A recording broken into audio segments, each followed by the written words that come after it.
Salam sejahtera. Pembelajaran pada hari ini ialah berkaitan dengan tajuk baru iaitu bab 7, graf gerakan. So, dalam topik ini anda akan mempelajari dua bahagian iaitu berkaitan dengan graf jarak masa dan yang kedua, graf laju masa.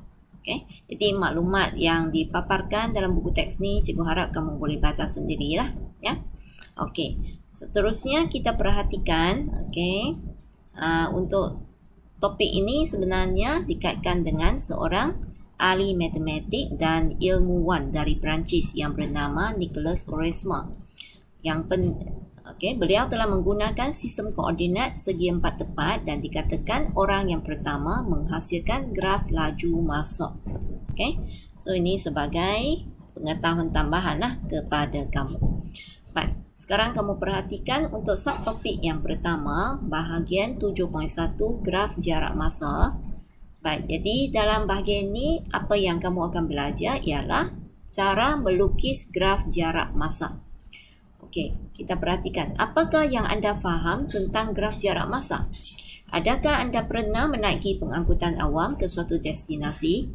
Tiket perjalanan terutamanya tiket kapal terbang akan mengandungi paparan waktu perjalanan bermula dan anggaran waktu anda sampai di destinasi yang ditujui. Sebagai contoh, anggaran tempoh masa penerbangan domestik dari lapangan terbang antarabangsa Kuala Lumpur 2 KLIA 2 ke Miri ialah 2 jam 20 minit. Jadi tahukah anda bagaimanakah anggaran masa ini dikira? Baik, jadi semua ini berkaitan dengan graf jarak masa lah. Masihkah anda ingat berkaitan antara laju, jarak dan masa yang dipelajari di tingkatan 2? Cikgu harap kamu masih ingat di mana laju ini ialah suatu kadar yang melibatkan jarak dan masa. So, kalau kamu perhatikan, kaitan antara laju dengan masa boleh diwakilkan dengan melukiskan graf jarak masa. Jadi ini salah satu contoh graf jarak masa. Jadi berdasarkan graf jarak masa membolehkan gerakan suatu objek digambarkan dalam bentuk grafik yang mudah dipahami. Untuk suatu graf jarak masa, kamu akan perhatikan paksi mencancang ini mewakili jarak yang dilalui. Manakala paksi mengufuk pula mewakili tempoh masa yang diambil. Dan kecerunan graf pula mewakili kadar perubahan jarak. Jadi tak perlu tulis lagi terhadap masa.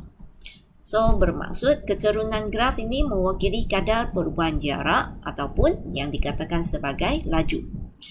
Baik, jadi sekarang kita perhatikan bagaimanakah anda melukis graf jarak masa. Graf jarak masa boleh dilukis jika maklumat berkaitan dengan suatu gerakan seperti yang berikut diperoleh.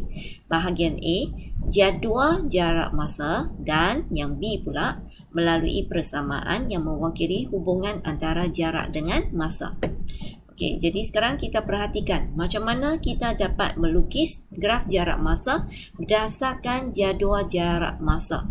Kita perhatikan contoh 1. Azrin bercita-cita untuk menjadi seorang pelumba basikal dan berhasrat mengharumkan nama Malaysia di pentas dunia seperti Azizul Hasni Awang iaitu jago lumba basikal trek negara. Dia bercadang untuk menyertai pertandingan berbasikal peringkat daerah Korea. Dia bertekad untuk menjalani latihan selama 2 jam setiap hari. Jadual di bawah menunjukkan jarak yang dilalui dan masa yang diambil oleh Azrin semasa latihan. Kamu perhatikan, masanya yang dicatat dari 0 sehingga 120 minit dan ini pula merupakan jarak yang telah dicatat bagi masa yang diambil. Berdasarkan jadual ini, kamu dihendaki lukiskan graf jarak masa dengan jadual di atas. Penyelesaiannya kamu perhatikan, kena pilihlah skala yang sesuai bagi mewakili jarak dan masa yang diberikan. Kalau kamu perhatikan, nombor yang maksimum untuk masa ialah 120 dan jaraknya ialah 40, jarak maksimum. Jadi kamu boleh pilihlah skala yang sesuai. Contohnya 2 petak mewakili 10 unit untuk paksi jarak dan untuk paksi masa pula boleh pilihlah. Kalau kamu perhatikan, kalau ikut jadual ini dia dalam gandaan 30. So pilihlah 30, 60, 90 dan 120. Supaya senang kamu nak tandakan setiap titik ini. Yang pentingnya pastikan nilai-nilai ini adalah dalam unit yang seragam. Maksudnya selang setiap 2 kotak mestilah sama, mesti seragam. Iaitu kalau selang 2 petak 30 unit, maka untuk 2 petak yang seterusnya pun kena berunit 30. Okey. Jadi 30 tambah 30 dapatlah 60. Tambah lagi 30 dapatlah 90. Jadi kena pastikan sebarang bacaan yang dicatat mestilah seragam. Seterusnya barulah kita plotkan titik dengan merujuk kepada jadual di atas. Ya. Okey, jadi untuk soalan bahagian ini kamu boleh lukis sahaja pada kertas grid. Tak perlulah kertas graf. Okey, kertas grid dah cukup. Ya. Jadi kamu boleh buat terus pada buku latihan. Okey, seterusnya barulah sambungkan titik-titik yang diplot dengan menggunakan pembaris untuk memperoleh graf jarak masa seperti di sebelah. Okey. Baik, jadi kalau kamu perhatikan untuk bahagian soalan yang kita bincang untuk peringkat tingkatan 4, graf jarak masa yang didapati adalah melibatkan garis lurus. So maksudnya apa? Maksudnya setiap pergerakan yang kita bincang melibatkan pergerakan secara laju seragam. Okey. Kalau dia naik begitu, maksudnya setiap 30 minit jarak yang dilalui ialah 10 km. Setiap 30 minit naik lagi, tambah lagi 10 km. Okey. Jadi kita katakan yang bahagian ini sebenarnya mewakili laju seragam. Okey. Tapi sebenarnya kalau ikut keadaan sebenar, tak mungkinlah setiap kali kamu akan dapat graf bentuk macam ini. Okey. Mungkin juga kamu akan dapat graf yang bentuknya lengkung. Okey. Jadi kalau macam ini masih lagi boleh mewakili graf jarak lawan masa. Okey. Ataupun mungkin kadang-kadang dia bentuk graf macam ini. Okey. Tapi yang ini kita tak akan bincang lah dalam persoalan kita. Okey. Cuma cikgu nak bagi tahu tambahan dia. Okey, maklumat tambahan. Kedua-dua ini juga boleh mewakilkan graf jarak lawan masa. Okey. Maksudnya kalau dia lengkung macam ini, maksudnya pertambahan jarak ikut masa bukanlah secara seragam. Okey, tidak secara seragam. Okey. Jadi yang kedua-dua bentuk graf ni kita tak akan bincang lah dalam peringkat SPM. Okey, yang kita bincang cuma garis lurus sahaja. Okey, sekarang kita perhatikan contoh yang kedua. Melukis graf jarak masa berdasarkan persamaan yang mewakili hubungan antara jarak dengan masa.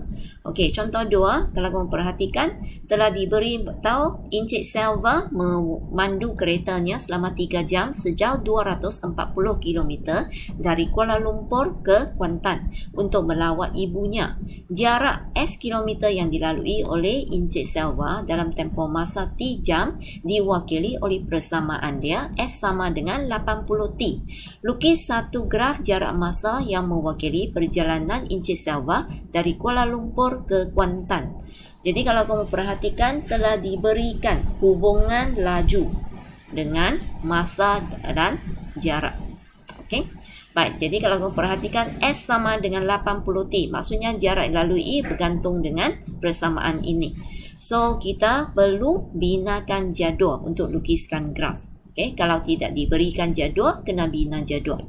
Baik, jadi contoh jadual yang telah disediakan, kamu boleh mula dengan kosong, masa kosong. Lepas tu maksimumnya dalam soalan ini ialah 3 jam. Jadi buatlah jam pertama 1, jam kedua, jam ke-3.